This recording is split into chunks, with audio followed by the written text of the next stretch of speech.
shaking my head in my negative nasty feel after that Buffalo game where they all I can tell you is Dolphins number 1, baby! Things up, baby. Dolphins Things number up. 1!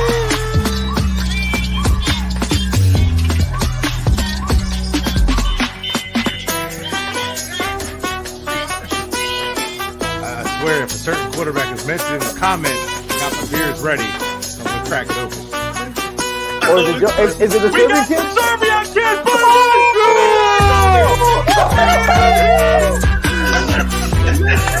This was done. Oh my god, it looks fantastic. I hate you so much. You know, you man. Not a man. Woo! I'm the man. I said it, and it's reality. All right, now. congratulations.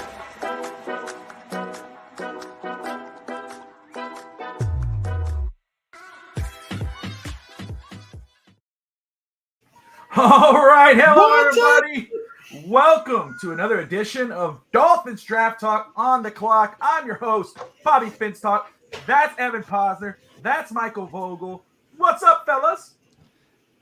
2 members of the bandwagon and Mr. Rock Realist over there. and roll, baby. So Friday night. It's a beautiful night here in North Carolina. yes, we're gonna have some storms later here in Franklin, Tennessee. But It's beautiful here, and we're getting snow tomorrow. there you go. There you You are. Canadians. Keep I that know. stuff up north. I know.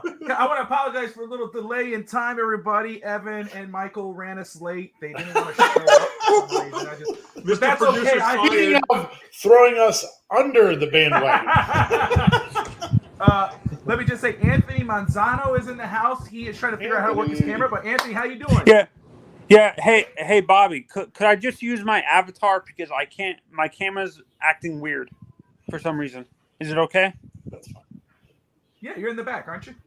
Yeah, I'm in the backstage, but could you just use my avatar on the show, directly on the show, because my camera, my iPad camera's acting very iffy right now, and it's not working for some reason. Yeah, pop it in, and we'll work with it. We'll figure it out. All right. So Ben is in the house. Everybody tuning in. Thank you so much. Smash that Ben, like. I and pay subscribe him good money, button. Ben. I pay him good money. Yeah. Smash that like and subscribe button. We appreciate you. And if you want to join and talk Dolphins draft talk, Panthers draft talk, we're going to talk about the Panthers today.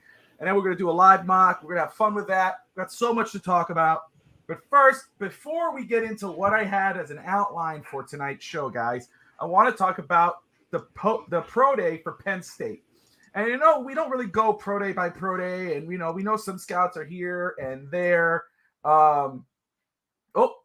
It looks like Bye, Mike. Bye, guys. It's just me and Evan now. But anyway, We stay together, you and me. that's We're never right. late. That's right. That's right. But we usually, you know, we don't touch on everything. We will if it's a key prospect that excites us. But what excited us about this pro day was that the Miami Dolphins sent their top guys there. And who are the top guys? General Manager Chris Greer, head coach Mike McDaniel, and offensive coordinator Frank Smith. So right away, I when I found that out, I tagged Brett Legassi, I tagged Michael. I said, hey, who could the Dolphins be watching here? And Michael had posted, first he said the quarterback, Sean Clifford, which is interesting. That could probably be an undrafted 7th round pick. But also the tight end. We talked about Strange. I actually wrote about it on dolphinsthirsty.com. If you're thirsty for Dolphins content, go to dolphinsthirsty.com.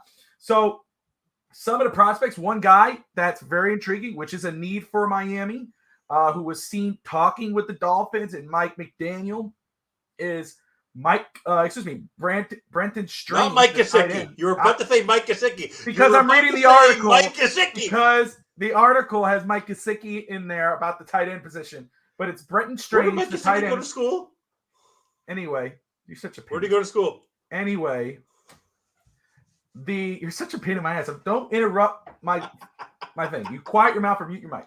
So Brenton Strange, great blocker, solid blocker, good pass catcher, fits what the Miami Dolphins needs. You have Juice Scruggs, the offensive lineman. That's another guy. Parker Washington is another as a receiver. You got Mitchell Tinsley, another receiver, and then you got Sean Clifford. Another guy that talked with the Dolphins was the safety, Jair Brown. Get Michael back in here. And so, Michael, before you and Anthony decided to ditch us on for the show. If you guys don't want me here, just say it. Everything's working against it right now. I know, right? We're here. We were just talking about the Penn State visit, okay? Mhm. Brenton Strange, the tight end. You brought up Sean, let me make sure I get this. Clifford. Sean Clifford, okay, the quarterback. You brought that up to me, which is interesting.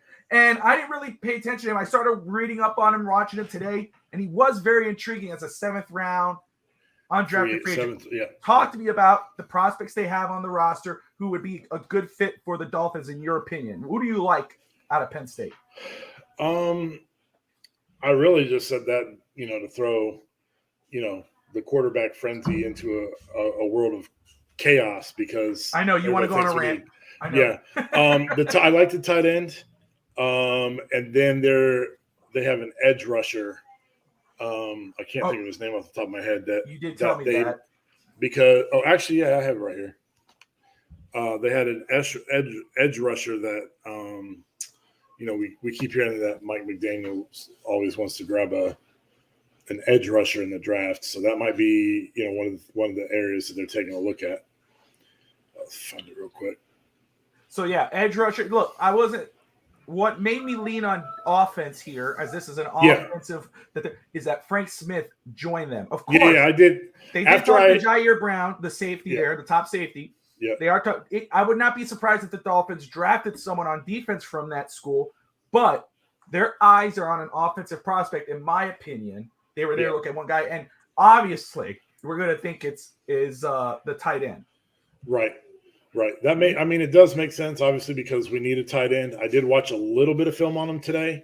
And he does, he's somebody that actually they have inline blocking, blocking from time to time. So, he's not my favorite tight end. What's that? I like what I saw. He's not high on my list, but I definitely think like if he's there in the 4th or 5th round and you have picks and you don't have a tight end yet.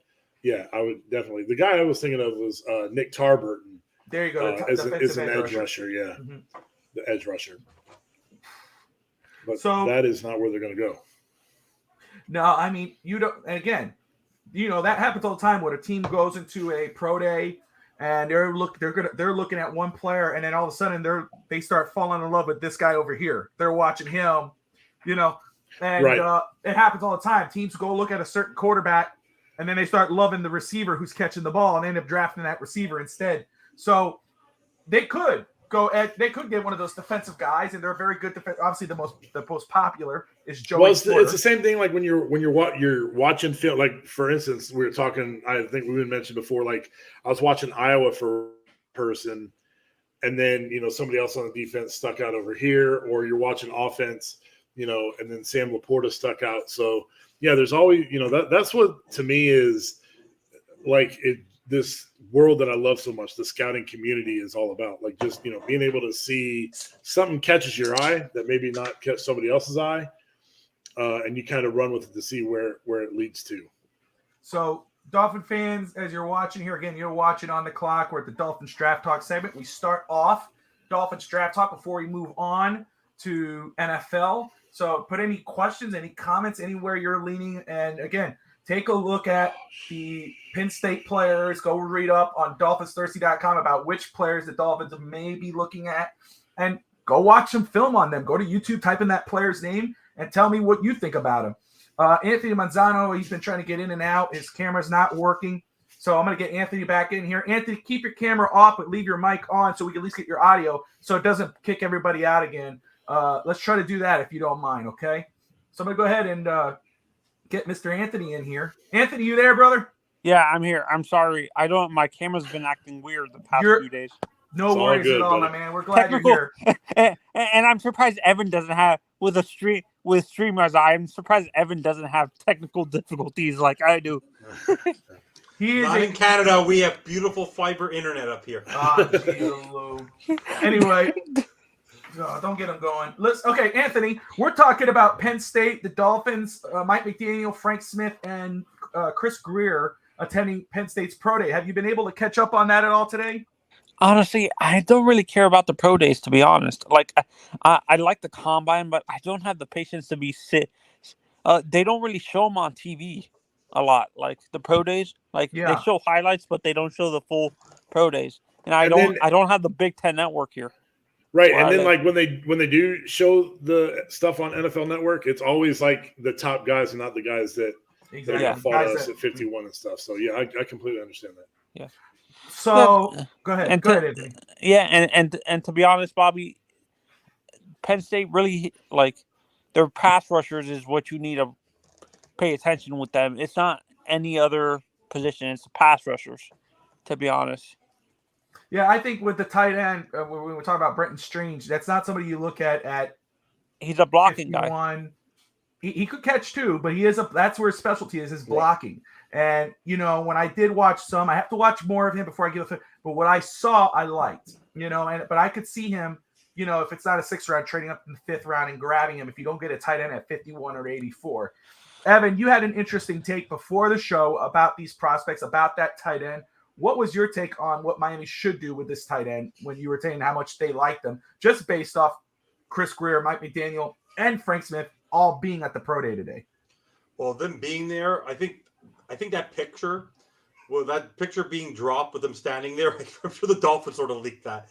I don't think that was actually, I'm sure that was a planned picture. It looked kind of planned there, like people were dropping a little nugget there. But from what I've read about him, he's honestly, what we've learned with Mike McDaniel, Chris Greer, they don't give an effing crap what anyone thinks about their draft pick. And like you've said many times, they're going to go get the best player available for them. They could go with 4 defensive guys. They can go with 4 offensive guys. They can go get a punt. So for me, this guy sort of fits his sort of scheme. The same way when people were sort of questioning Eric Saubert, they think they realized in that position, I don't think they're looking for a receiving tight end in any way, shape, or form. If the guy knows how to catch and run, great. It's a bonus, yeah. But it's a bonus, but they're looking for blocking tight ends, especially with this offensive line. Their goal is to have 7 offensive linemen on this team. They want to have the fullback and they want to have the tight end blocking, and that's how I think they're going to sort of complement the run game this year. So for me, I'm not looking for a stud tight end who can catch. I'm looking for a stud tight end who can block, who can do what he do. Smythe can do it a little bit, but he's not there. Saubert, if you look at that guy, I'd be afraid to run. I'd be afraid to run into that guy. Like of all the guys they signed, he looks like the biggest guy they signed. Like the guy looks like a behemoth. But for me, the thing I like about this guy is the fact that the one thing that he's not. I think because now you see a picture of him, he might skyrocket a little bit. But from what I've read about him, he wasn't even different sites that he might go undrafted. You don't know. He's one of those guys you're going to take a chance on. So Dolphins saying, why not be us? Maybe we know something. Because if you look at his stats overall in terms of catches, it was sort of like the Channing Tindall pick, right? We like the Channing Tindall pick, but the thing with the Channing Tindall pick is he was sort of more of a backup in Georgia, and that's why I think his development, because he didn't get on the field enough. That's why even with Darnell Washington, right? Everyone's high on Darnell Washington, right? We're all high on Darnell Washington, but his development is going to be like he's not going to jump off the page like the way Kyle Pitts did because he didn't play a lot. Look at his numbers. His numbers are not outstanding. His production wasn't there. Well, his production wasn't there though because of the talent on Georgia. But one thing we're going to realize: any tight end you get, you might as well get a blocking tight end because I've said this. I think I said this on the bandwagon with Michael on Tuesday. That cheap when plug. it comes to quarterback, cheap plug on Tuesday nights, 8:00. Seamless transition there, Evan. That's right. The 3 toughest positions I think in football to grasp and develop are tight end, offensive lineman, and quarterback. Tight end, because tight ends are not running down the field and catching. They have multiple jobs on this team. And the way this scheme is going to work for me, I want a blocking, nasty, in-your-face tight end who can smash you in the goddamn mouth. And from what this guy can do as an outside blocker, when I read about him, he's good for the run game. And I want I good for the disagree run with game. you, Evan. I disagree with you. Go ahead, Michael. Oh, that was Anthony, I think. Oh, I'm sorry, Anthony. Go ahead. Yeah, I did disagree with you, and here's why, Evan.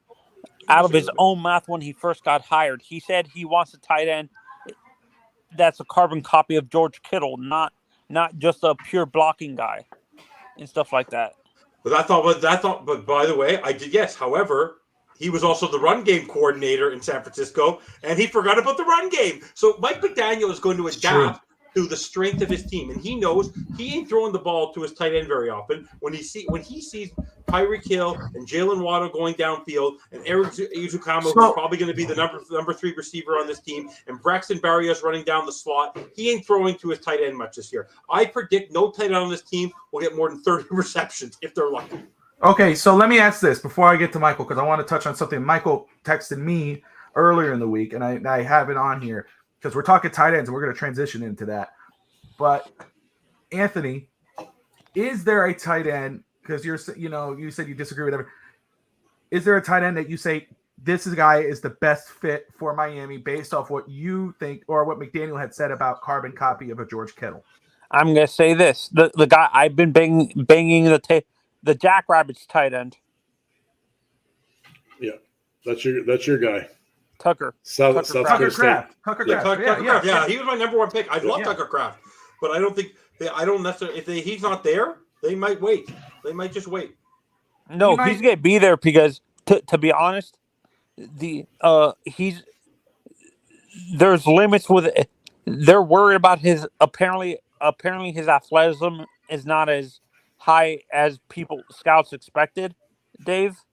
So they say he might fall into the late second, early third round and stuff like that. So no, I love Tucker Kraft. That's my number 1 receiver. No.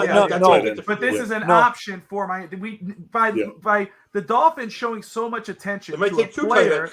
Miami showing that much attention to a player like Brenton Strange, the type of player he is, blocking. That's what he's known for. As a block, he can catch and he has some good speed, but he is no doubt about it. His bread and butter is blocking. That tells you what type of tight end they're looking for. Talking about tight ends, Michael earlier in the week brought up an interesting scenario that could play out because of draft risers like a Dalton Kincaid out of Utah. Darnell Washington is probably going to be drafted first because of the Luke Musgrave.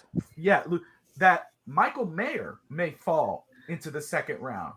And Michael Mayer is obviously, at the start of this draft process, was the number 1 tight end, probably the most well-rounded tight end in this class.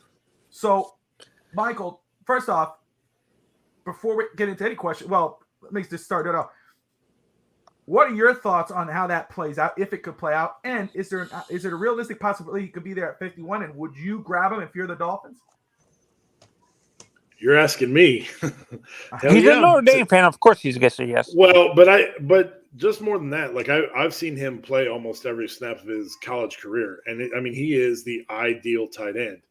You guys talk about, your elite tight ends. I mean, you pick up Michael Mayer and he could be, I'm not saying he's going to be, but he could be one of those George Kittle type tight ends that can block, can beat people up in the blocking game and then get what you need in the receiving game too. So obviously I agree with Anthony. I am a little bit biased because I'm a Notre Dame fan, but he's the real deal. He made a very bad quarterback look good this year for Notre Dame. Yes, he did. Yeah, and I'm going to say this. His comparison for me is Kyle Rudolph with better blocking. Interesting. Okay. And Kyle Rudolph. Speaking of tight ends, just FYI, the one topic I read an interesting article on why he hasn't been signed yet is I think he's unless I'm mistaken, people were saying the perfect fit for our team isn't even necessarily at the draft. I don't know, maybe is Irv Smith why he hasn't been signed Vikings yet. tight end. I saw that too. Yeah. But by the way, I make it just a bad joke. Who knows? In the 7th round, maybe they were looking at Juice Strug. I just read a little bit about him. He's the center who's draft eligible. You never know; they can go get a backup center in the 7th. Yeah. Again, these and like you were just bringing up, they need a backup center. They need a backup center. Well, the good thing about Juice Scruggs is that he doesn't just play center; he plays guard. You can put him in it. That's. And those are I love players like that. Players who could play multiple positions. They have that flexibility. That you can move them to guard, tackle, center. Yep. So unlike Ike Jackson. So my Dave, I have a question for you. Actually, it's not David. Who you point at? It's Michael. Evan. And Michael Evan. Michael. Sorry, Mike.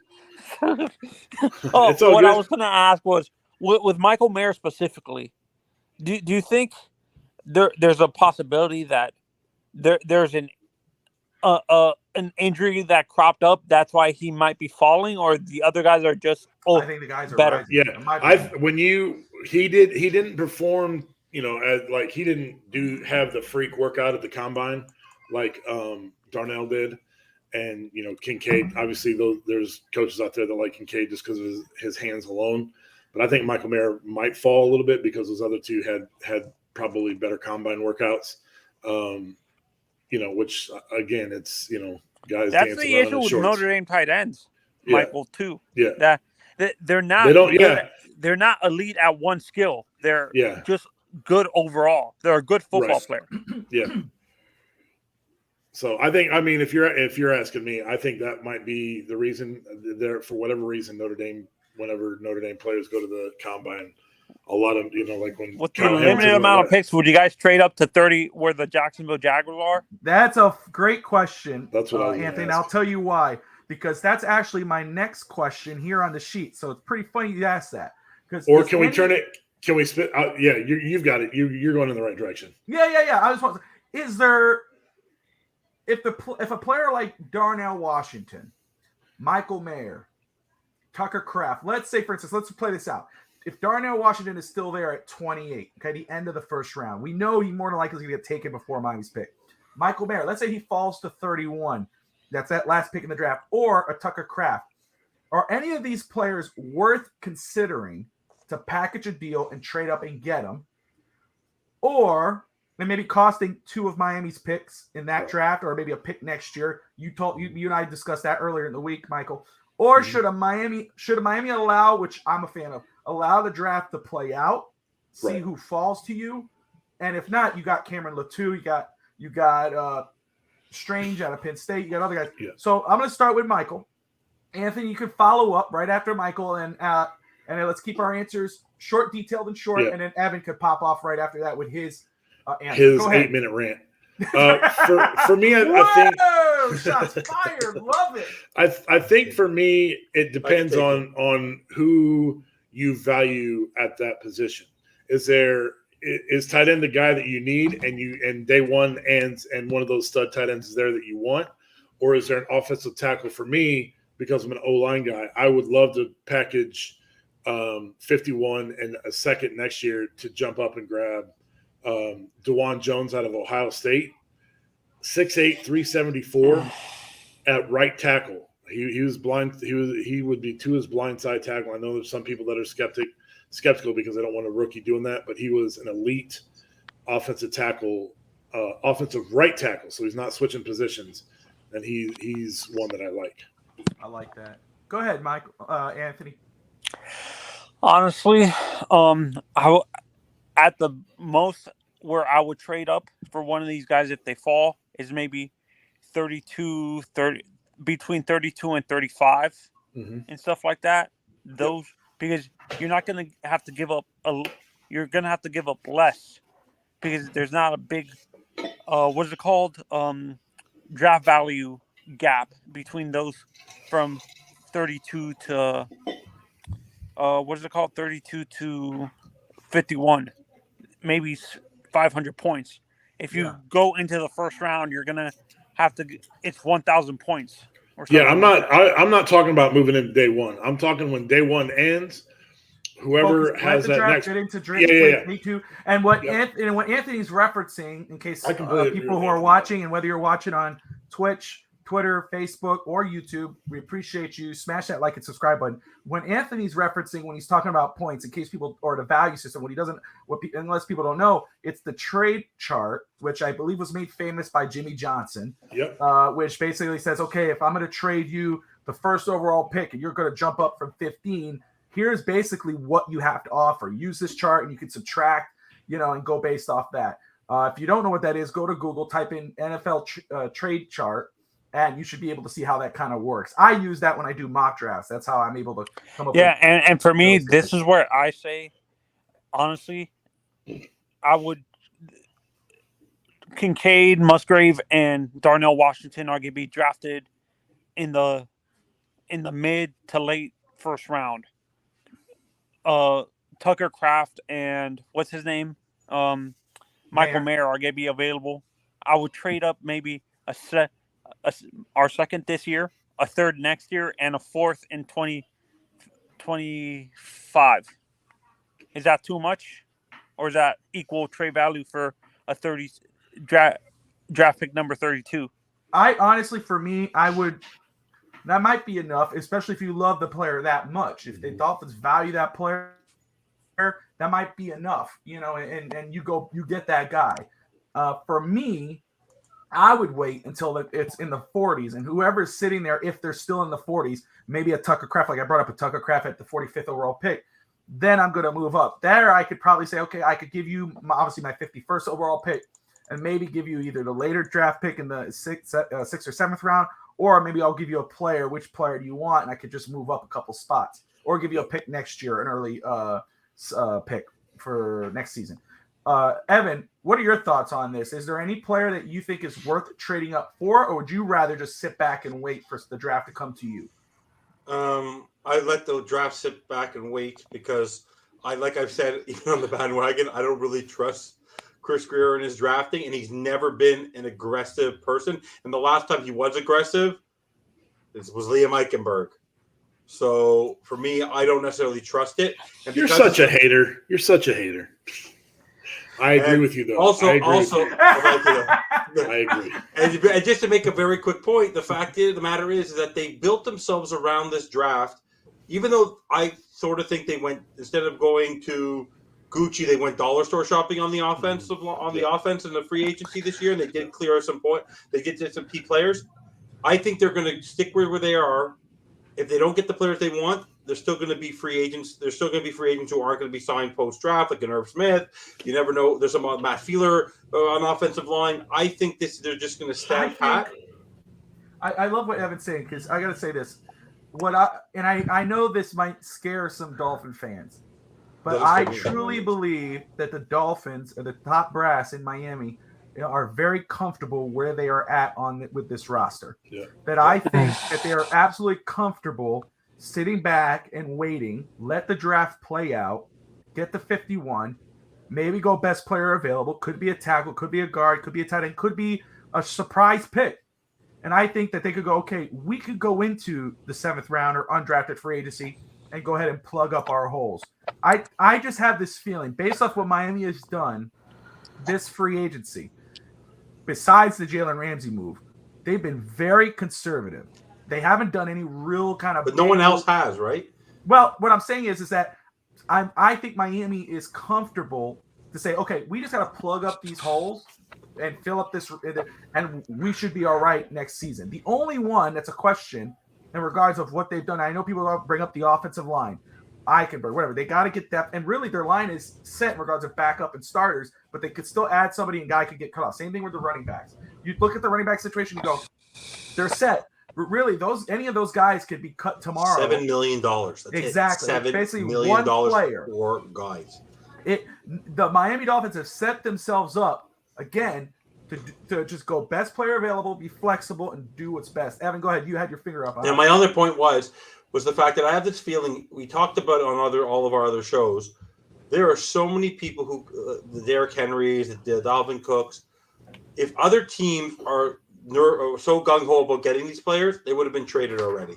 What's up, Steve? The people are waiting for the draft to happen, because if they think they can get a running back at a third of the cost in the draft, and they can go get a Charbonnet, or they can go get a Roshan, or they go get Roshan, or they can go get a Bijan Robinson, or they can go get any of these stout running backs in the draft. Ibrahim. People like Buffalo, people like Miami, people like all these other stout teams who are trying to win, Kansas City, who have Pacheco, but then now they have just McKinnon. They may go get another running back because they don't. Edwards-Helaire has been in and out a little bit.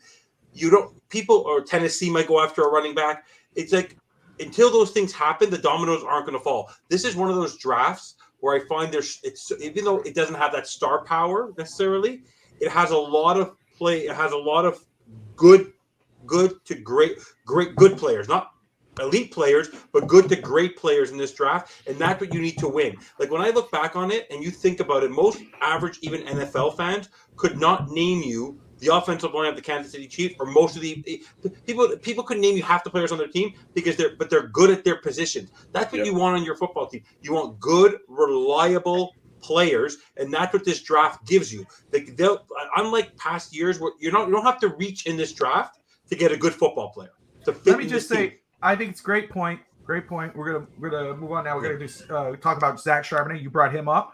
I'm gonna play his little reel right now. See? Nice. Yes, perfect segue. There you go. But to me, the Dolphins, and I know again this could scare some Dolphin fans, but they are running this free agency, running this draft, basically, in my opinion, as a team at the doorstep. Look at what the Chiefs are doing. Look at what these other guys are doing that are playoff contenders, etc. Slow. They let some players walk. They're conservative with their signings. That's what Miami, to me, looks like they're doing. They know. Technically, the Chiefs didn't go conservative. Go ahead. What do you mean? They signed that young tackle from Jacksonville for big money. What are you talking about? That's not conservative. And the Dolphins traded for Jalen Ramsey. But if you look at The overall approach. Exactly. Okay. When you said conservative, I was looking at one signing or one trade or something like that. That's what I but meant. you got to look at the big picture. I'm talking about big picture. Remember, Dolphins last year were not conservative. They traded for Tyreek Hill. They spent a lot of money on Terron Armstead. They went out and got Alec Ingold. It was a lot of impact moves to try to make a run. This year, it's not so much. It's, okay, we got Jalen Ramsey, got rid of Byron Jones after June 1st. Everything else has not been very impactful. It's more about let's fill out the roster with as little money as possible and go into the draft with as little needs as possible so we could go and get the best player that fits our scheme. I want to make a good point. An important point before you move on to Yes, sir. Typically, Chris Greer and the team sort of does listen to the outside. That's why they went after a Terron Armstead type of thing. He could have gone to break the bank and did what everyone wanted and gone to get a McGlinchey, but I would have raked him over the coals for it because I would never pay an offensive lineman $20 million. Yep. You don't need to pay your right tackle $20 million. You should have paid your right tackle $20 million last year. Of course. Yeah, but on Orlando Brown. Right tackle, not left tackle. Right. I understand that. I understand what your point was. My point is that, for me right now, I would not pay $25 million to Laramie Tunzel to be my left tackle for David Mills on a team that's not going to win next year, right? Like, you have to be smart with your money. So for me, the approach they have to take this year is they are all in. They can't do the approach where, they're trying to develop their team. If I hear one more time, we have to develop our players. If we're in the phase right now of this we're team not in that window. developing players, then you're cheering for the wrong team because you don't get Tyreek Hill, you don't get Jalen Ramsey, you don't get Tua his fifth-year option if you're trying to develop your team. You're not doing it. You're not doing it. So wait, Evan, if we're not in the position of developing players, why stick with a quarterback that still needs development? That because Tua doesn't need development. Tua needs to develop the concept of getting rid of the ball earlier, but I want people to really go back and look. Did he have a bad December? Sure. You want to know what? You know who had a bad year last year? And what's his name? He's going to roll his eyes right now. There's a particular guy who got out of the second round of the playoffs who threw the most interceptions of the year. He had a down year. Okay? The guy up in Buffalo who almost lost to us twice. I'm just telling you, with a broken Tua, or with Skylar Thompson, mind you. My point to the matter is with a broken Tua. But I'll make a point. Let me just make a point, though. The point I want to try to make is that people. Because I love Michael. I just want to hold on to it for the bandwagon. Okay, no matter what people say, an average quarterback, no average quarterback I know on the Miami Dolphins, Chad Pennington included, because that's who we always compared him to, and that's what we wanted him to be, ever threw the highest passer rating. I don't care what you say. You have to get the ball to your receivers. Tua, next year, the only person who's going to stop Tua from being the star he was last year before he got hurt, before his discussions, is Tua. Tua is his own worst enemy here. That's not development. It's his own stupidity. He tries to be a quarterback that he's not, because he's a warrior in his sense that he thinks he can be that particular. He has to fit in his role. It has nothing to do with development. The guy can throw. The guy can anticipate, and he's a good quarterback. You must trust me. Tyreek Hill will not be still on this team tooting his horn for the sake of tooting his horn. If Tyreek Hill wanted to demand a trade next year, he'd be gone. Right? If he didn't want to be with Tua, he's not just settling himself here. So my point to the matter is, if the development of this team You want to develop Channing Tindall? Sure, but he'll develop behind David Long. There's no player here except for Liam Eichenberg and Austin Jackson, which is why I think that's the only thing to knock on Chris Greer, which I talked about on Tuesday, is that he's a prisoner of the fact that he doesn't want to give up on his draft picks. But in the secondary, he's done that because Noah's never going to see the field. But when it comes to Austin Jackson and Liam Eichenberg, they think they can develop them because they'll have experience next to them in Connor Williams and Teron Armstead. Okay. Yeah, no, and Evan, honestly, I understand what you're saying, but the one thing that worries me, if Tua has the same issue next year where he doesn't show up in the critical moments at the end of the season, not at the beginning of the season where teams are slow starting normally, if he freezes up again next year, late in the season going into the playoffs, doesn't that scare you a little bit? If that's a continuous thing with him? No, let me jump in because we got to move on, and I'll let Michael throw a couple things in here because I know he's been biting and he'll talk more on bandwagon. But I just want to say, look, I'm not. Everyone knows I'm not a what do you call a Tua stand, But I put some. Yeah, you see, last year before the year started. Excuse me. What did I say, Evan? What was I expecting out of Tua? Consistency, game manager, Chad Pennington like. That's right. And he did well. He exceeded expectations. Okay, he played good when healthy, especially before December. Played good, proved to be a good starting quarterback in the NFL. Why would it not? Now December is a problem. We know that. Okay, injuries is a problem. We know that. Okay, that's something I'm going to talk about tomorrow. That's my cheap plug. Vince talk today. Can he play more than 13 games? Don't answer that. It's my plug. I'm not going to respond to it. All right, so. But listen, why am I not worried about it? I don't know why Evan's not, but I'm going to let Michael touch because I want to keep moving on here. Why I'm not worried about it is because what Miami is doing with their roster right now. They are building their roster where there's little to no need. So if the scenario plays out where after doing all this work and filling up all these holes and making these trades, and you go in the next season, this coming season with Tua as your quarterback, and let's say they go 8-3 again, and let's say they lose 5 games in a row because Tua's struggling and maybe having bad games, or maybe he gets hurt again, and then he misses the playoff game. Miami misses the playoff game because Tua couldn't play or loses the game or misses the playoffs. Now your roster is set minus the quarterback, and guess what? The quarterback you picked up the option for in 24 is only $23.2 million. That's a starting caliber quarterback at that number when healthy. So they will not handcuff you now to go and get the guy who could lead this football team. Okay. So you could go draft maybe a Caleb Williams if you want to patch it, because guess what? Your roster is already set. You're not worried about no other position. Your roster is set. The only time then in the worst case scenario, it's the quarterback. That's why I'm not worried. Now it's a make and break year. There's no more if, and, or buts from anybody, okay? It's make or break. Can he stay healthy? That's the key. Can he show up in December? That's the key. But we can't pretend. Nobody could pretend he's not a good quarterback. No one could say he's above average. Nobody could say he's just not a good quarterback. That's not true. If people are saying that, which has been said a lot of times now, I've been seeing I'm not talking about here, on Twitter, other medias. I know people love to be trolls and whatever. I'm a critic.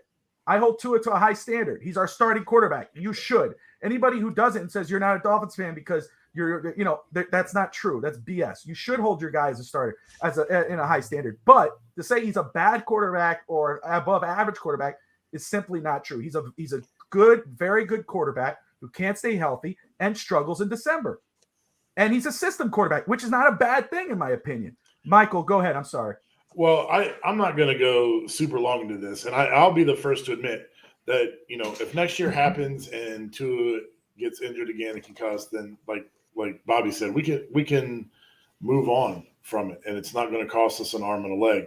But when we sit here and we talk about Tua, and everyone's talking about what Tua does this, and Tua's not good at this, and Tua's not good at this, this is what's not good. When you're under a defensive guru like Flores, your team's giving up 33 points, 56 points, 35 points, 31 points, 45 points, 30 points, 34, 40 points, 33, and 32 points. Under a defensive guru like Flores and then his protege under Boyer.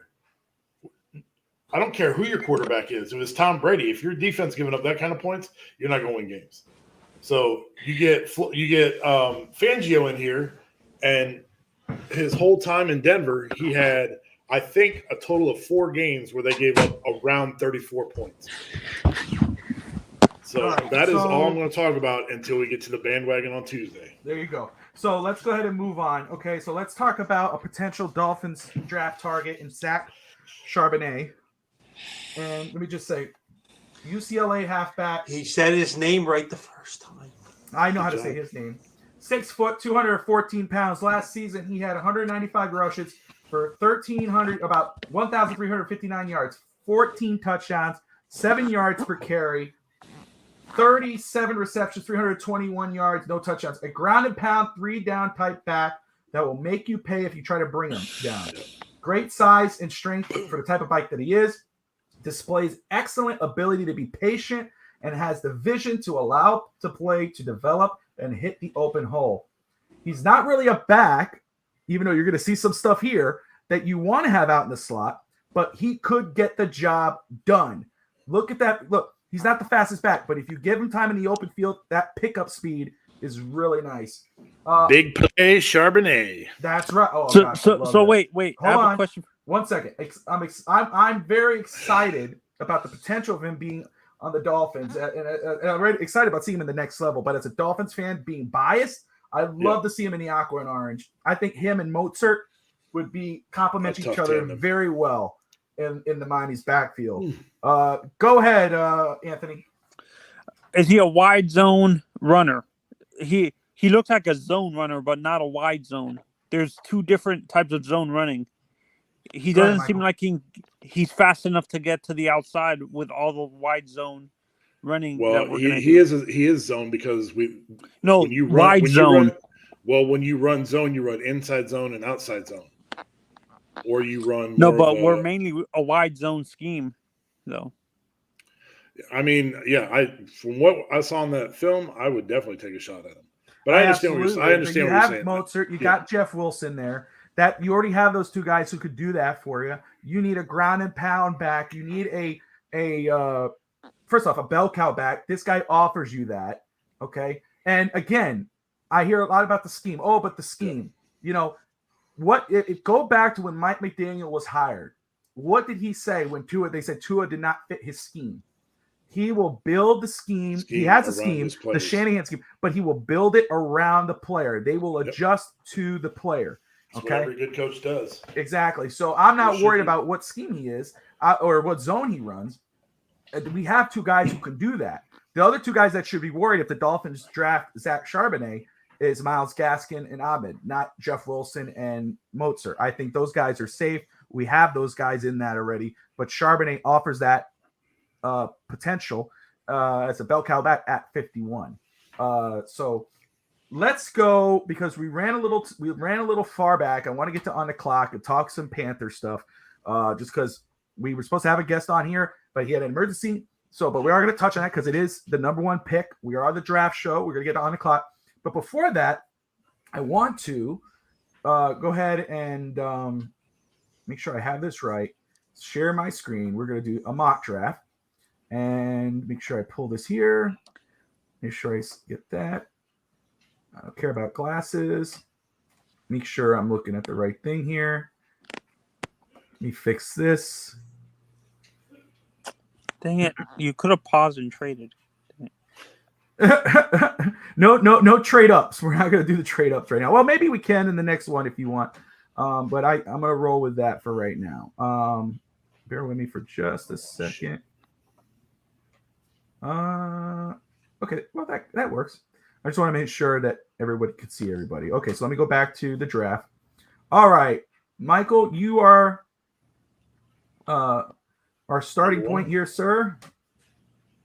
All right. You're at pick 51. Nobody's traded up. I could restart this if you want to trade up, or are you okay? No, we're good. All right. So show me what we got for tight end at this offensive line. So let me go ahead and pull this out for a second. Okay. I can't see those trades anyway. All right, I'll let you know what they are. Let me go ahead and tell you who's available first. So you said tight ends, right? Yeah, So- tight so- ends and offensive line. All right, so for a tight end right now who's still on the board, you got Luke Musgrave, you got Tucker Kraft, Sam Laporta, Cam Latu. Offensive line, Jalen Duncan, Blake Freeland, Warren McGlandon. Offensive guard, Jarrett Patterson, Steve Avila from TCU, Amel Akire. Those are your Yeah, go tight end. okay. So let me And- tell you go ahead. let me tell you your trades here. Oh, yeah. So Jacksonville for pick 51 and 197. That's 2 picks for Miami for pick 56 and a 2024 third round pick. I assume we're going to reject that one. Yeah. Okay. So like with the second trade, this one is you gain a pick here. You have it's pick 51 for pick 74 and 98. So this one's intriguing to me, but I'm going to let you decide. You heard who's available at tight end. 51 for 2 picks, 74 and 98. Not that big of a drop off. Let's take it. We need a couple go. extra picks. Yeah, well, I'll accept it. Gain a pick here. Yeah. All right, pick 74. You do have 2 offers. Again, just a trade down 1 spot, 74, 197 for 75 and a 4th round pick. No. Okay, and then your second pick, your second trade offers from the Vikings, and it's another additional pick. It's 74 for 87 and 119. I think I'm going to reject it. I need some players now. Okay, so we are pick 74. You got best player available is Rashee Rice, wide receiver out of SMU. Tucker Kraft is still on the board. Jarrett Patterson, Notre Dame. Give me Tucker Kraft. Tucker Kraft comes off the board. All right. So here we go. So you got pick 84. Got two trade offers. The Buffalo Bills offer 91. Screw the Bills. Okay. Screw the Bills. I ain't doing business in house. All right. And then the Giants offer 89 and a 2024 4th round pick for 84 and 197. I'm not interested. Yeah, I wouldn't be interested. I'm not interested. Best player available is Jarrett Patterson, offensive guard out of Notre Dame. All right. Let's go ahead and look at offensive line here first. In terms of tackle, you got Carter Warren, Tyler Steen. Let me go offensive guard. You got the same guards that were there before. What do we have at center? Oh, excuse me. I'm sorry. Okay, let me I pull think that up. center's gone though. Luke Weipler at Ohio State. Okay. Whippler. Whippler, sorry. What do we have at defensive edge? Edge rusher. We got the top edge rusher is Isaiah Land, Florida A&M. Ooh, I kind of like Isaiah Land. Yeah, DJ Johnson out of Oregon, and then Will McDonald, the 4th out of Iowa State. Those are your top 3 on that list right Ooh, now. what do we have at running back? That's the other one. Oh, that's right, running back. Okay. Running back. Tank Bigsby out of Auburn. Okay. Israel Abenaconda out of Yes, Pitt. that's who I want. Yeah. All right, rolling with. You want to go with him? That's who I want. All right. That's who I want. All right. All right, here we go. We got one trade offer, 98 and 109 and 197 for 119, 158, and a 4th round pick next year from the Vikings. Nah, reject it. Reject Forget the Vikings. Vikings. All right, so let me go ahead. We got Tucker Kraft and Abenaconda, a running back and a tight end. Yep. Best player available is linebacker out of Auburn, Owen Papau. Papau. Defensive tackle Maisie Smith is right under there. Yeah, let me see the other linebackers we have. I might be going Papau. That's a fun name. Overshone is available still. Oh, I'm gonna go Overshone. Overshone. All right, Yeah. Overshone. Yeah.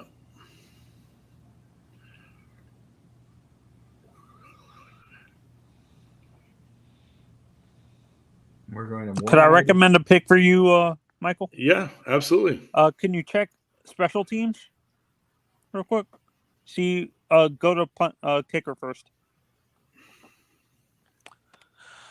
Oh no, the guy I wanted is gone. Hunter Mevis. Get Michael Turk. We need a punter. Did we just sign a punter though? Didn't We we? just signed a punter. A veteran. Injury Pro prone. Bowl. That's right. I'll I'll worry about that later. Let me see what we have for defensive edge. Ali Gay, edge rusher out of LSU. Okay. Yaya Dabby, Louisville. Ooh, I kind of like Yaya. I've seen some film on him. Let's go ahead and get a defensive edge with Yaya. Yeah, off the board. Yeah. Yeah. Evan's sleeping over there. 238. I'm listening to you. All right. I'm researching. All right, who's best player available? Ibrahim, running back, Minnesota. Well, hell yeah. I'm going to double dip because I like him too. Double dip. Yeah. All right. Yes, There George you- Costanza. He double dipped the chip. That's right. That's right. So there you go. So Tucker Kraft, he make the trade down, 2 trade downs, right? No, one, I think. Well, just Sorry, one. Tucker Kraft, Israel Abanikanda. So there's your tight end and running back. He goes linebacker, Demario Overshone out of Texas, Yaya Diaby, edge rusher out of Louisville, and then gets another running back, Mohammed Ibrahim out of Minnesota. So there you go. All right. So go ahead and let's let Anthony get a touch on this. And I'm gonna have to pause it. I don't want to be the only one choosing. I want your guys' opinion. Okay. We each get a turn anyway, so I know that, but I want to be. I understand. like I know what you're saying. Okay. I want one of you guys to be a scout and one of them to be my assistant general manager. There you go. Okay, Bring in that the whole okay. team. So who's Marvin All right. Allen and who's Reggie McKenzie? Michael's Reggie McKenzie, of course. That's right. Yeah, I would say. Got it. Okay, so very quick. We're rolling down to 51, right? Yep. I'm gonna trade. I'm gonna trade up. Okay. So I might trade up. So hopefully I could pause this pretty quick. All right, good. All right, what are you trading up to? I'm gonna try to trade up to 32. Okay, so it's the Pittsburgh. Yep. Okay, so what are you offering here for a pick? 32?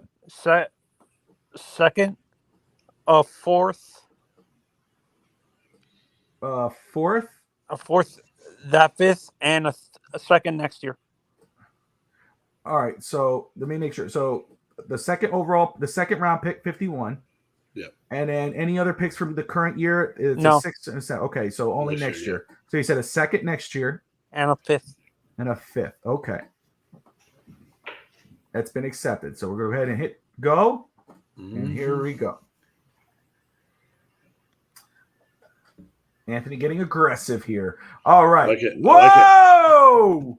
Look at those options. All right, Anthony. So I can't. best player available. Who? Yeah. Will Who? Levis is still there. Do it, Anthony. Do it. You can do it. Will Levis, Will Levis is still there. Holy Jameer crap. Gibbs, running back out of Alabama. Anton Wow. Harrison, Darnell Washington. Is Michael Mayer gone? I think so. Yeah, he's gone. He went to the Vikings. You're gonna pass do you- on Will Levis? Oh God. Offensive lineman. Evan, I'm not going to piss off the fans. So Oh, do it. Come on. Draft Will Levis. Jesus Christ. I said took Will Levis? Hayden Hooker. Hendon. Did you say Will Levis? I said Yes, Hendon. draft I Will said Levis. All right, we're Oh going. wow. Okay.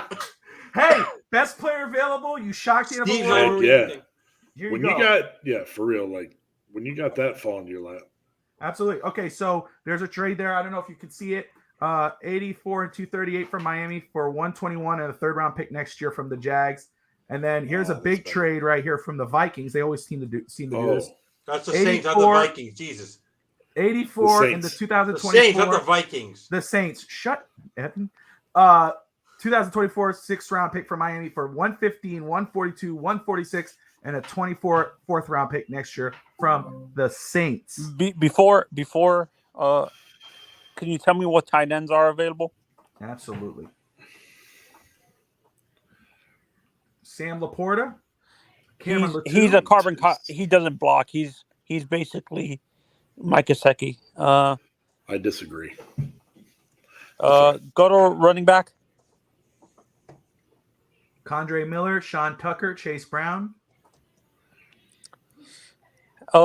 Actually, I'm not sure if that from where he is ranked right now is a reach. Roshan Johnson at 152, is that a reach? I think at pick 84, I think you could get him if you make the trade down with the Saints. Oh yeah. Yeah. Trade down with the Saints. Yeah. Good call. Yeah, because then that way you're not Yeah. bam, you see? Okay, no. Well, maybe that's up to you. Patriots, 117, 184 for 115, No, 238. No. All right. the So Patriots. all the backs that were there at that pick, 84, you made that trade down, they're all still here. Rashawn Johnson is still there. So you may still be able to go get another player and be safe with Rashawn Johnson still being there. Unless you say, you know what? No, I need to get him here. so I Okay, have I'm him. between Keandre. Michael, I have a question for you. Yes, sir. Who do you like better, Keandre or Roshan? Are you just either the player? So No, you're talking as about a running back.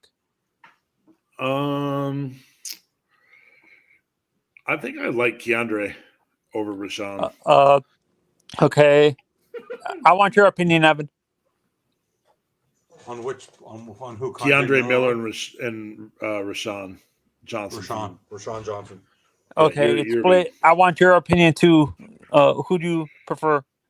I like the potential of Rashawn Johnson, but if you're telling me between one or the other, I'm going Condre Miller Condre. out of TCU. Okay, I'm gonna go Roshan.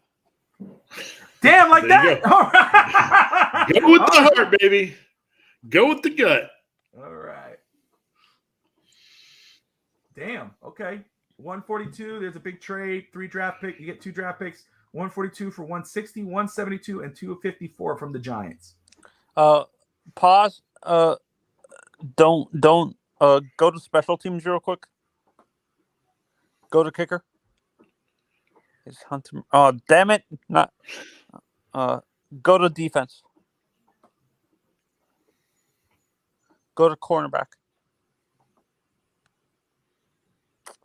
I don't like anybody. Go to edge. Nobody. Damn it. Oh. I like the kid from Pittsburgh, but I don't think that's a smart. That's gonna be that's gonna be a little bit of a reach. Yeah, well, if you accepted that trade, he may be yeah. available. Yeah, future trade down later. with the Giants, please.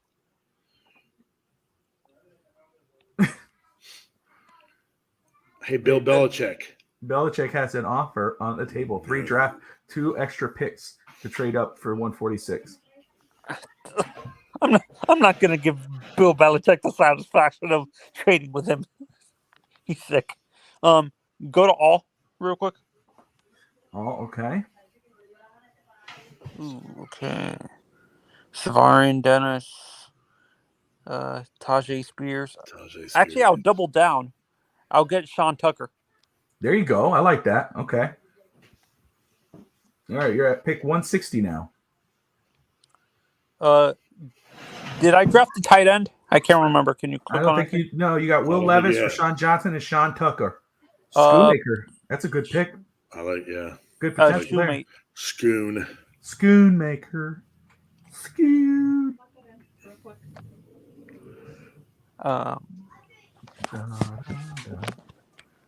Or Zach Pickens, D tackle.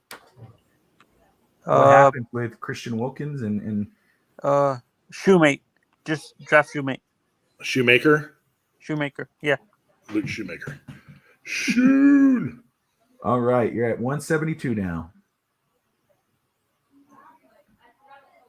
Don't sleep. Okay, I see his name there out of Princeton. Andre. How do you say his last name? Lisavis? Evan. How do you say his last name there, Canadian? Wide receiver. out of Princeton. Iosavas. Iosavas. Don't sleep on him if he's available later in the draft and Miami has that pick. Miami has shown interest in this guy. They've talked with him at the combine.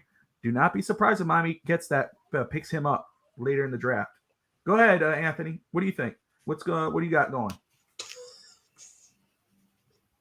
Still there? Oh, did he fall out? Let's check. I'm pretty sure he did. No, he's there. He's just can't hear hello. me. Can you hear me? Can you hear me? There he is. Yep. All right. Sorry. Click on Riley Moss real quick. His clipboard. Draft Riley Moss. All right. We need a backup. Back A a replacement. replacement screen. Okay, there we go. All right, Riley Moss. Got deep cornerback room, and we got another corner. Like it. 197. Oh, there's my dude right up on the top of the screen. Juice Scruggs is there. Offensive center. Dolphins are at Penn State today. But Hunter Luque is my dude. I like that guy. Noah Rugg. No, I'm not gonna draft the kicker. Max Duggan. No, I already have. You made the biggest trade. Max Duggan is not going to be drafted in this draft. Him and Stetson Bennett, the two guys in the national championship, ain't getting drafted. Can you look at the? Can you look at wide receiver real quick? See what's available. Puka Nuka. Here's Mitchell Tinsley, another Penn State guy they met with today. Can you go to kicker, punter, see if any of the guys are worth? What's wrong with Jake Bailey? In the draft, but it's a reach a little bit. Jake Bailey's gonna be fine. He's 24 years old. Okay, yeah. Go back to all. Okay. I already drafted 2 running backs, right? Yes, you did. Go to draft Diaby. Yeah. Copycat. Stop it. No, it's not. Evan. All right. Go to defensive tackle real quick. I like your thinking. Carl Brooks.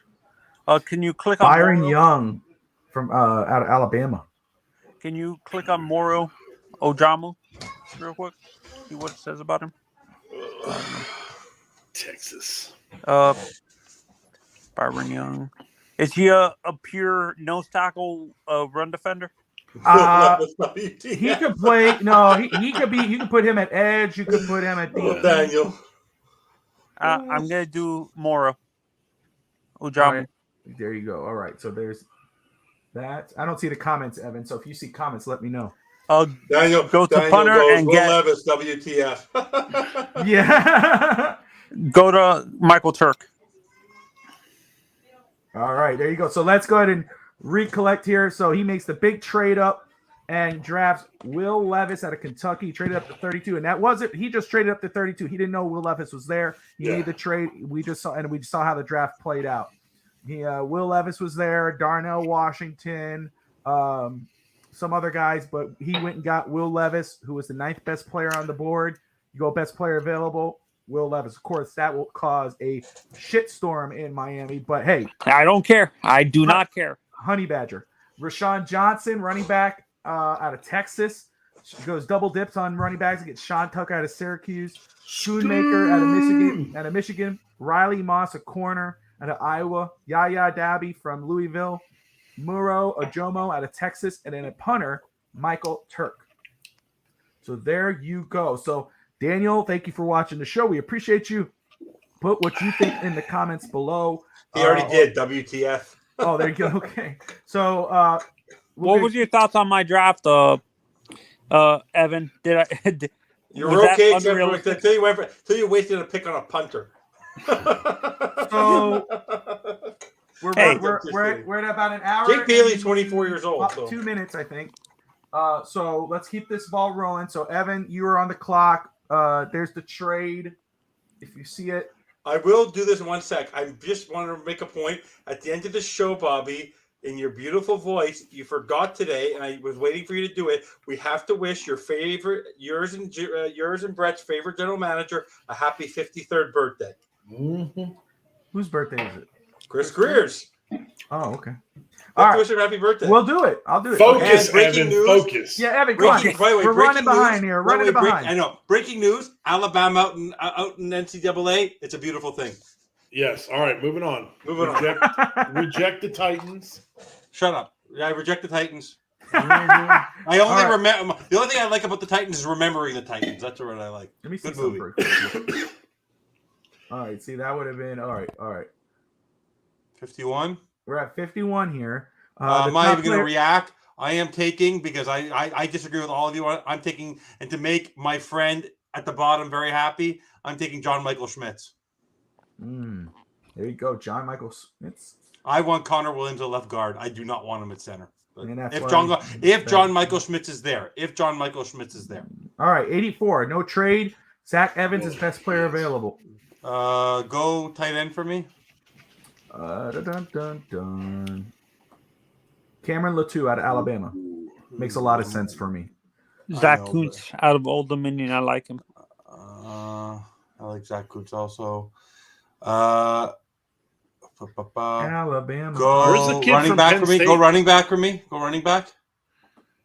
I said Zach Evans is number 1. One second. I'm looking at. I'm gonna take Israel out of Pitt. You're a copycat. You talk so much trash, yet you're a copycat. I'm going with I want. I'm quick. You want me to go quick? I know. Could have made a better decision. That's what your wife said. Oh! Okay. Look at Michael past the late hour. All right. Go tight end for me, please. Some yum juice. Brenton Strange is right there. There he is. There he is. I think he might still be there. Yeah, but go take him. I want him. Go take Britton Strange. I'm gonna reach. Okay. We want a Mala. All right. So 238. Go defense for me. Top defensive player. Carl Brooks. They met with him.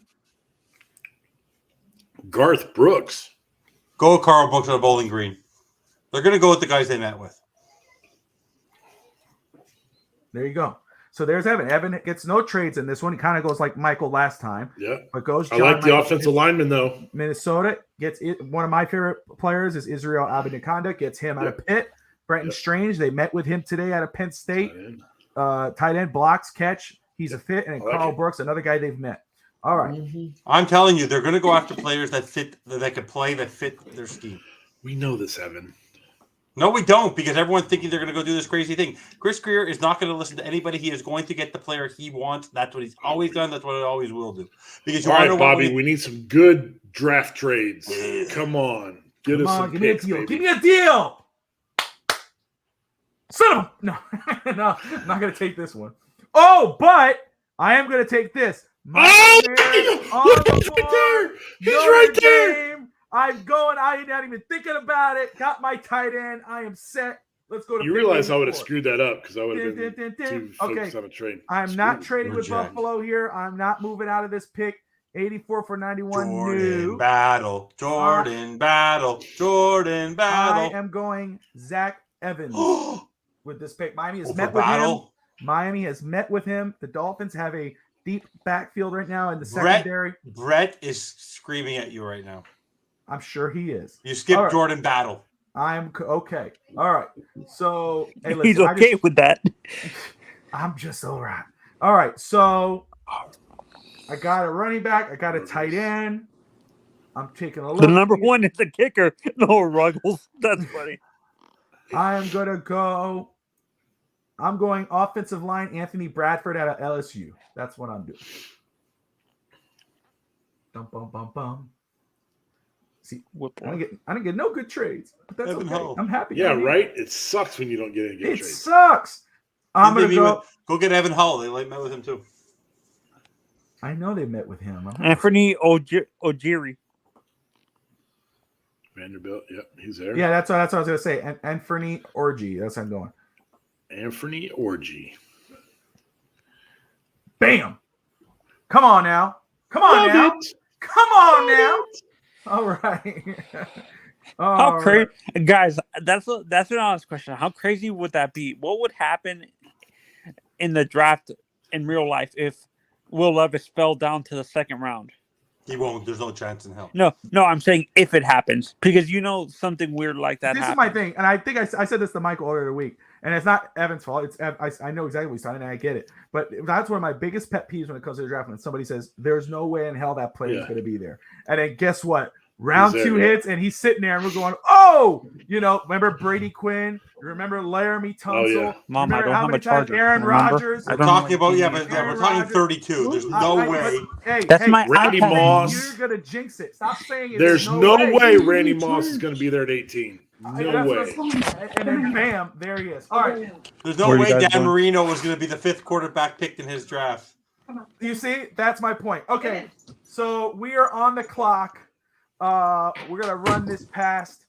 We had a lot to talk about with Dolphin stuff, but the Panthers, number 1 overall pick. They made that big trade. 2 major things had popped up about them in regards of what they may do with that pick. The first one was, of course, the tape of the top brass going to Ohio State, watching the pro day of CJ Stroud. Everybody was hugging him and talking, and the camera's caught on the microphone. Josh McCown, the quarterback's coach, telling Stroud that when he's in Charlotte, we'll get a court, we'll play game of horse and whatever, and people took that as, oh, he's the pick. Todd McShay comes out and says, either before or after that, but that's why I saw it after, saying that he has a reliable source who's never wrong that says Bryce Young is the pick. So, Michael, I'm going to start with you. Hey, you know what Todd McShay and I have in common? What? We don't know shit, and they're going to draft whoever the hell they want to draft. And That's it could be CJ Stroud or – okay, so for me, if I'm the Panthers, there's only 2 quarterbacks that I'm even considering at 1, and that's CJ Stroud and Bryce Young. Yes, obviously, they're going to do their homework on it. They're going to sit until the very last second. Who do we feel most secure about? And if I'm the GM, I just like CJ Stroud just because he's a bigger, thicker body and can make all the throws. There's no knock on Bryce Young, and it wouldn't surprise me if they drafted him too. But for me, I think it's going to be CJ Stroud. Okay, Michael, you said it's a mistake to consider Bryce Young. Go for it. No, not that it's a mistake. Anthony, I'm sorry. Anthony. Oh, I'm sorry. Sorry, that was my bad. For me, the reason why I think it's a mistake is the whole. He's only 5'9". He is only 5'9" and 198 and stuff like that. So that's scary to me, Michael. How he's basically the same size as Kyler Murray, and Kyler's gonna be out of the league better within quarterback than Kyler Murray coming out. I think Bryce Young is hands above Kyler Murray. Yeah, I agree. But what I'm saying if you're talking about pure quarterback talent, he's probably the best quarterback in the draft. I understand there's so many people that size freaks them out, and if you're the GM, you're going to go somebody else and not Bryce Young. I completely get that. Okay, my two. These are my two. CJ, I agree with you, and Will Levis. CJ and Will. Because I think they would want. I like Will. I think he's going to fall. I'm having a feeling he's going to fall.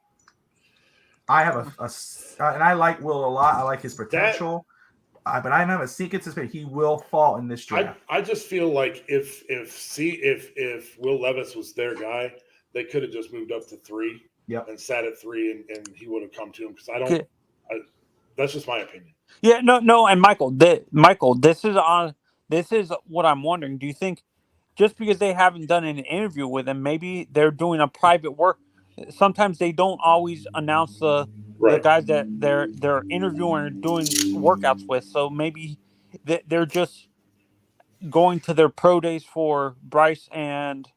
Well, I think I saw today that they were with Will Levis. They had some kind of meeting. I don't know if it's a full for meeting, me, the reason why I'm saying this also is based on the fan base there. I see what you're saying. Because how long was it before they turned on? How many years before the fan base turned on Cam Newton and stuff for not improving himself? Like, how long did that fan base last before they lost patience with Cam refusing to improve himself? Yeah, I mean, he got him to the Super Bowl, and it wasn't much longer after that. Yeah, no, that's what I'm saying. That's. I would think they would rather have a guy who knows how to throw the ball and stuff like that, and is a bigger body. I see a lot of Big Ben in him, to be honest. That's who my comparison for Will Levis is, Big Ben. Do you guys see that? I can see that. Yeah, I don't see Will Levis leading to a team to 2 Super Bowls. In Big Ben? But Big Ben was like, in the end, Big Ben did not win the Super Bowls. If you remember, Big Ben was a real complimentary player to the defense and to the offense. Yes, I agree with that. And I like Big Ben a lot. He was never. I think Will Levis is a poor man's right now. He has potential to be, but he is a poor man's, and that's why he may get not overdrafted. He may go higher, but I think he's going to fall because Anthony Richardson is in that same boat right now. Richardson is going up, and Levis. Hold on, I just want to say this: he's a poor man's Josh Allen. That's why teams love his size, his athleticism. the big arm, even though he struggled today in the pro day. Pro day. But I have a feeling that Richardson is going up and Levis is coming down. Levis might be there at the Raiders pick. I just have a feeling that he's dropping. The Raiders are going to choose Anthony Richardson. No, they're not. The Colts might grab Richardson. I have a suspicion the Colts will grab Richardson. I think you're wrong. Just my connections Good for with Indiana. you, bro. Just my connections with Indiana. Honestly though, I think they have a better shot at getting Lamar Jackson. Levis. Lamar Jackson. Yeah. The That's Colts? why that's Colts out there. interest I'm right next door. I want to say I'm in Tennessee, and I hear what goes on in Indianapolis, and I hear about Lamar Jackson and the Colts. Yeah. That's why I think if you can't get Lamar, Yeah. go get Anthony Richardson. But that's all I'm saying. All right. Yeah. So let's move on here. Let's talk about the Philadelphia Eagles. There are reports out there that the Eagles are very interested in taking running back Bijan Robinson out of Texas. Michael, how do you like that fit?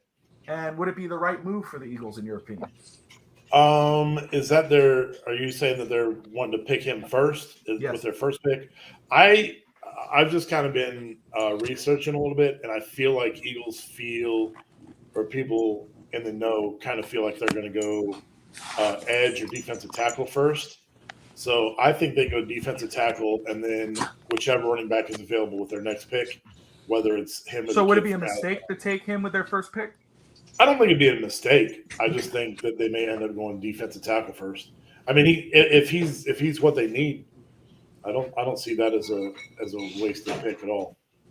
Gotcha. Because they did let go of Miles Sanders, so they need to get another back. And Robinson, who could be, it's kind of this year's or this whatever you want to call it, Saquon Barkley type back, that quote unquote generational type back that you don't want to pass up on. So they might say, let's get him with what we have. We were in the Super Bowl last year. Maybe he could be the one that crosses the goal line. Jordan Addison. Michael, I want to touch on that, and we'll get some final points from everybody. This is our last point, but the Giants have shown, according to Addison, have shown the most interest in him during the draft process. So I wanted to touch on him because the Giants is another team, made a great run last year. They have a lot of talent on that roster. If they were to get an Addison, first off, let me go ahead and I got that little video thing there. I'll let Michael touch on him. Okay. What are your thoughts on Addison as a player? How if you can answer to him fitting on the Giants offense, but just as a player overall, what do you think he could do at the next level? I see him as a little bit bigger Steve Smith. He's 5'11", 173. He started his career at Pittsburgh. He played in Pittsburgh for 2 years and then transferred to USC. He said to have an offensive-minded head coach and quarterback. And he ended up having close to 30 touchdowns total. 59 catches this year for 8 touchdowns. And he had 17 touchdowns last year. He's got smooth in transition, able to high point the ball, good hands, good cut and getting upfield on it. So I think the Giants would be a steal to be able to snag him. Yeah, I think he'll be a good fit. In my opinion, he'll be a great fit for the Giants. For me, I'm going to say this. For me, Jordan Addison is an elite slot. He's a good Z. I'm trying to remember. The Z is a slot receiver, right? The Z receiver is that a boundary receiver? X is the slot, and Z.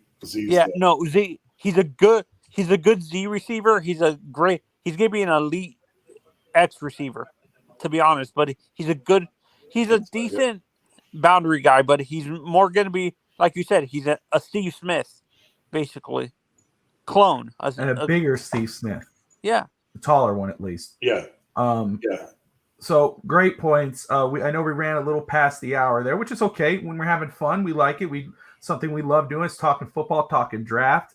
But before we close this out, Evan, any final thoughts, my friend? Not really. Okay, there you go, Pat. I love it. Oh my! Holy crap! Whoa! Take a picture, snippet. Evan speechless before the end of the show. He's satisfied with his draft. He's satisfied. Yeah, he's happy. And then go ahead, Michael. Any final words or thoughts for tonight, sir? Save them for Tuesday. Yeah, no, we're saving all the juicy stuff for Tuesday. Tuesday night, 8:00 Eastern time. Tune Get in on the to bandwagon, baby. Get on the Before bandwagon. that, we got Real Talk Fins Talk with Steve Moy and Rob Mosley. Anthony, thank you, sir, for joining us tonight. We appreciate you. Any final thoughts?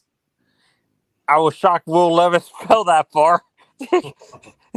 I'm probably gonna call a shitstorm on Twitter That's for right. that pick. You're gonna get roasted, but that's okay. I mean, you might get roasted from the two anons, but I think everyone else would be crazy. I don't care about them. We need a quarterback. Okay. There you go. Gotta love it. So before I close this out, don't forget tomorrow, 12 p.m. Bye, guys. Eastern. Later, Anthony. Tune in to Fins Talk today with Fish Tank Hank and myself. We will be touching on Tua just because of he answered a lot of questions last year, in my opinion, in regards of can he be a successful quarterback in the NFL as a good quarterback. I believe he could. I think he's shown that. Consistency is key. It will fall into next year in regards of how he plays in December. The major thing now is health. Can he play more than 13 games? We're going to touch on that. We're going to talk about the Dolphins defense. We're going to talk about the best options in the draft at each pick, what positions the Dolphins should focus on. And then Hank will get a turn on the mock draft simulator live during the show. So tune in tomorrow. Be a lot of fun. And happy birthday to Chris Greer. May this year be the best yet. Hopefully you make the right decisions finally and we win a Super Bowl. Let That's that be right. your birthday present. Thank you, sir. Everyone, thank you all for tuning in on Bobby Fins Talk. Smash that like and subscribe button. We will see you tomorrow on Fins Talk Today. Like, subscribe, and most importantly, fins up.